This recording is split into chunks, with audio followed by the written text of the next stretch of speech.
Have you ever really stopped to think about how your car is basically a super smart computer on wheels?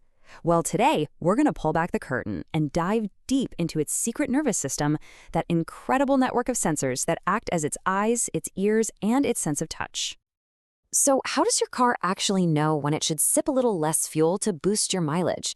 Or maybe more importantly, when to react in a split second to help you avoid an accident? Trust me, it's not magic. It's all thanks to a complex nervous system with a very powerful brain right at the center of it all. Let's get into it. Okay, so meet the brain of the operation, the Engine Control Unit, or ECU for short.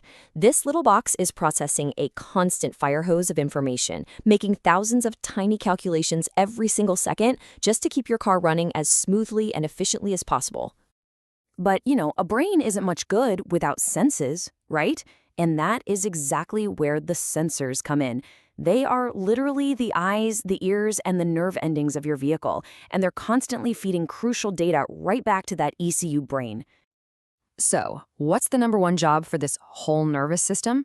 Well, its first mission is to cook up the absolute perfect recipe for your engine, making sure you get peak performance every time you drive.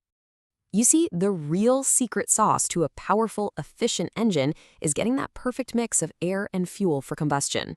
It's an incredibly delicate balancing act, and it directly affects not just your car's performance, but also how much cash you're spending at the gas pump. And here it is. This is the magic number, the perfect ideal ratio. Engineers have a fancy name for it. The stoichiometric ratio is exactly 14.7 parts air to one single part fuel. Your car sensors are working around the clock to maintain this precise balance, no matter if you're stuck in traffic or cruising on the highway. The oxygen sensor, or O2 sensor, is a total rock star here. It's all part of this constant, super fast feedback loop. So step 1, the input, the sensor checks for any unburned oxygen in your exhaust. Step 2, the process, the ECU reads that data and figures out if the fuel mix is too rich with fuel or too lean. And finally, step 3, the output. The ECU instantly tweaks the fuel injectors. This whole conversation happens hundreds of times every single second. It's incredible. So you might be asking, how much does one tiny sensor really matter? Well, a whole lot, it turns out. A single faulty O2 sensor can absolutely destroy your fuel economy. We're talking by up to 40%. And here's why. If the ECU can't trust what the O2 sensor is telling it, it plays it safe. It defaults to a rich fuel mixture to protect the engine, which means it's just dumping extra fuel in there. That is a massive, massive hit to your wallet. All right, on to mission number 2. And honestly, this one is probably the most important of all, keeping you safe. You should really think of your car's sensors as your own invisible co-pilot, always watching the road and keeping tabs on the vehicle's every move.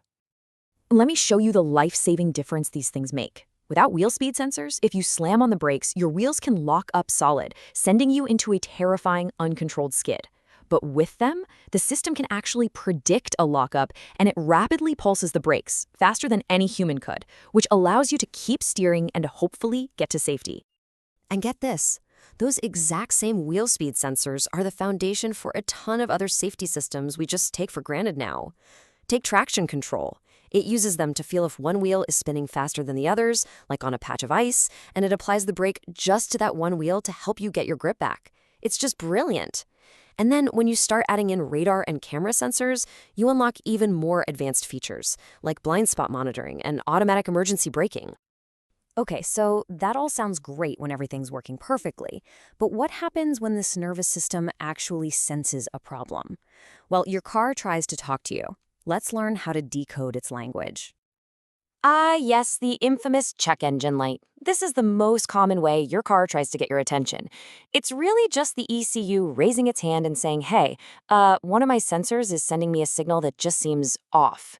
It's not always a reason to panic, but it is definitely a message you shouldn't ignore. And hey, sometimes you might actually feel the problem before you even see a warning light. Things like suddenly your fuel economy is terrible or your engine is idling really rough. Maybe the car hesitates when you step on the gas. Those can all be symptoms. And if you see the ABS or traction control lights pop on, well, that's a pretty clear signal pointing right at a problem with a wheel speed sensor. But here's the good news. You're not totally helpless here. You can actually do things to help keep this system healthy.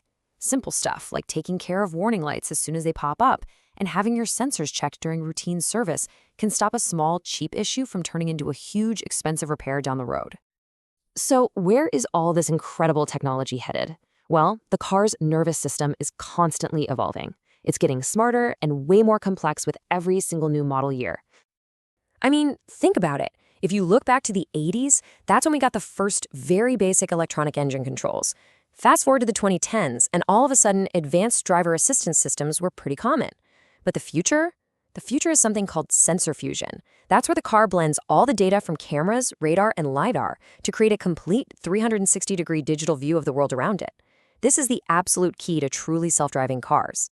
Which, of course, brings us to one final, pretty mind-blowing question. This whole journey, from just a single oxygen sensor managing fuel, all the way to a full suite of hardware that can see the entire road, it's all pointing in one direction.